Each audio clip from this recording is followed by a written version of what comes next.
आइए यहाँ पर क्लास 10th के इकोनॉमिक्स के और अर्थशास्त्र जो है उसका आपको एकदम वेरी इंपॉर्टेंट जो आपको टॉपिक है यानी अर्थव्यवस्था के जो संरचना उसी को यहाँ पर हम लोग समझते हैं। देखिए अर्थव्यवस्था के संरचना को आपको 3 भागों में बांटा गया।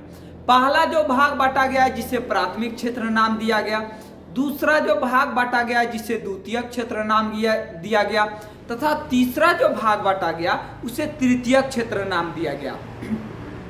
प्राथमिक क्षेत्र क्या है, द्वितीयक क्षेत्र क्या है तथा तृतीयक क्षेत्र क्या है, आइए इसको यहाँ पर हम लोग समझते हैं।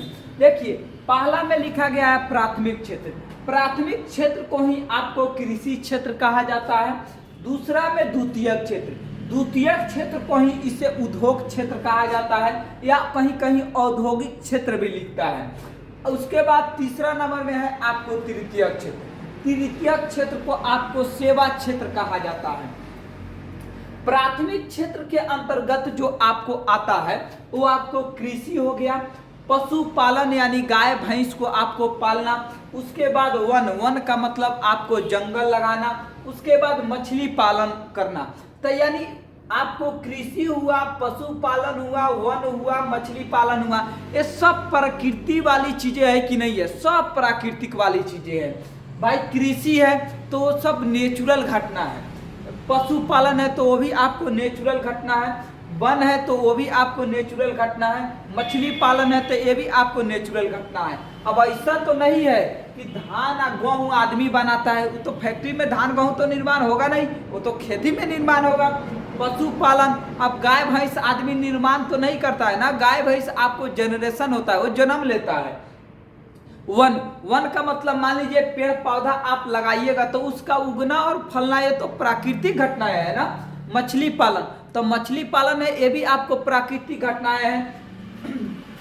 उसके बाद आता है तो आपको दूसरा नंबर में द्वितीयक। तो द्वितीयक में उद्योग, निर्माण, गैस, बिजली इत्यादि, यानी जितना भी आपको निर्माण और बिन निर्माण के जो चीज होती है जिसे फैक्ट्री में निर्माण किया जाता है उसे द्वितीयक क्षेत्र कहा जाता है।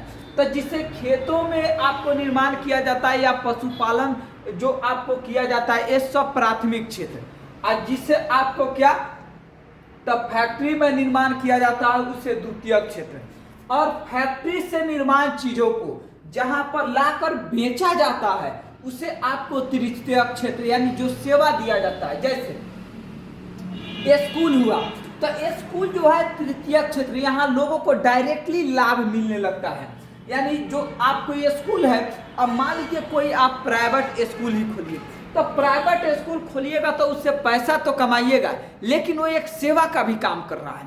यानी स्कूल खोले हैं तो आप वहाँ के लोगों को शिक्षा दे रहे थे, ये एक सेवा भी है। वो अलग बात है कि उसका आप फी ले रहे हैं, क्योंकि कोई भी संस्थान चलाने के लिए उसका कोई ना कोई आपका मतलब क्या होता है, चलाने के लिए कुछ तो उसको पैसा चाहिए, इनकम चाहिए। तब तो मान लीजिए उसमें टीचर है और सारा उसमें संसाधन जो जुटाना रहता है स्कूल में, उसको चलाने के लिए कुछ तो पैसा चाहिए। उसके बाद बैंक, तो बैंक क्या है, ये भी आपको सेवा देता है आम लोगों को। अच्छा, उसके बाद परिवहन, तो परिवहन का मतलब आपको जो रोड पर गाड़ियाँ चलती है उसे परिवहन कहा जाता है। जैसे ऑटो हुआ, आपको बस हुआ, तो रोड पर गाड़ी तो चल रहा है तो ये आपसे भाड़ा लेता है, उसके बाद एक जगह से दूसरे जगह छोड़ता है। भाड़ा तो लेता है लेकिन एक जगह से दूसरे जगह छोड़ता है, ये आपको सेवा का भी काम कर रहा है। अगला है संचार। संचार का मतलब एक बात आप समझिए, मोबाइलों को समझिए। तो मोबाइल क्या है, मोबाइल भी आपको सेवा देने का काम कर रहा है लोगों को। व्यापार, व्यापार का मान लीजिए आप दुकान खोल रहे हैं, वो भी क्या है, वो भी आपको व्यापार है। तो यानी जहां आम लोगों को सुविधा उपलब्ध हो उसे आपको तृतीयक क्षेत्र कहा जाता है। जहां उद्योग मतलब जहां निर्माण का काम हो या विनिर्माण का काम हो उसे आपको द्वितीयक क्षेत्र, और जहां कृषि से रिलेटेड या पशुपालन से रिलेटेड काम हो उसे आपको प्राथमिक।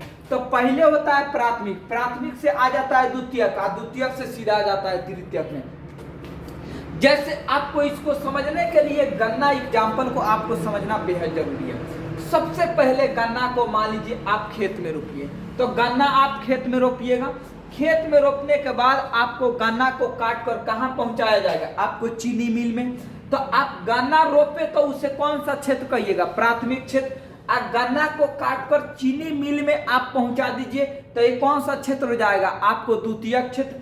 आज चीनी मिल से जो चीनी बनेगा उस चीनी को ले आके दुकान पर बेचिए, यानी आम लोगों को जो दे रहे हैं, इसे कौन सा क्षेत्र कहा जाएगा? तो आपको तृतीयक क्षेत्र कहा जाएगा।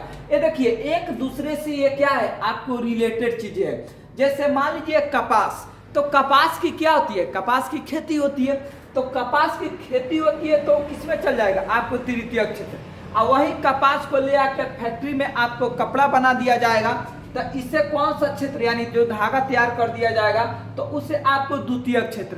आज सिलवा उलवा के एक बार आपको दुकान में जब मिलने लगेगा, बिकने लगेगा, तो किस क्षेत्र में चल जाएगा? आपको तृतीयक क्षेत्र में चल जाएगा। तो यही है प्राथमिक, द्वितीयक और तृतीयक क्षेत्र। आप इसको स्क्रीनशॉट ले लीजिए।